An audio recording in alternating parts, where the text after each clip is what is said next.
একে বিজেপির বাঁধ, তাই আবার গুলি। প্রিয়াঙ্কু পান্ডে বিজেপির কর্মী সমর্থক নেতা, তারপরে সেই গুলির পরে একেবারে তৃণমূল আর বিজেপির সংঘর্ষ আমনে সামনে। সোমনাথ শ্যাম আর অর্জুন সিং, বিজেপি নেতা অর্জুন সিং আর তৃণমূল বিধায়ক সোমনাথ শ্যাম, তাদের মধ্যে আমনে সামনে। পুলিশ হিমশিম খাচ্ছে সামলাতে, ব্যাপক গন্ডগোল, হাতাহাতি, মারধর দুই দলের মধ্যে। ভাটপাড়ায় প্রিয়াঙ্কু পান্ডেকে গুলি, এরকম অভিযোগ, এবং তারপরে তার বেশ কয়েকজন কর্মী সমর্থকের গায়ে গুলি লাগে বলে জানা গেছে। সম্মুখ সমরে একেবারে গেরুয়া শিবির গেরুয়া শিবির পথে প্রতিবাদের নামে, তারপরে পাল্টা মিছিল তৃণমূলের।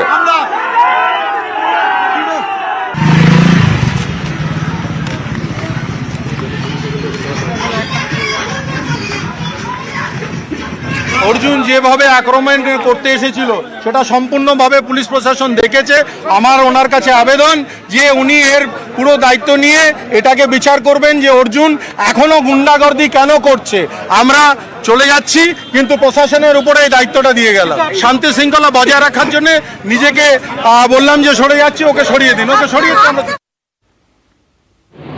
ভাটপাড়ায় পরিকল্পিতভাবে প্রিয়াঙ্কু পান্ডেকে খুন করার চেষ্টা হয়েছে। গাড়ি যেই আসতে হয়েছে ওর উপরে পরপর বম চালানো হয়। বম চালানো গাড়ি যখন দাঁড়ায় তখন ওরা তেড়ে এসে ধড়াধড় ওর উপরে গুলি চালাতে শুরু করে। একটা গুলি দেখবেন, ওর ভিডিও রিলিজ করেছি আমরা, কানের পাশ দিয়ে ড্রাইভারে বেরিয়ে গেছে, এখান থেকে লেগে বেরিয়ে গেছে।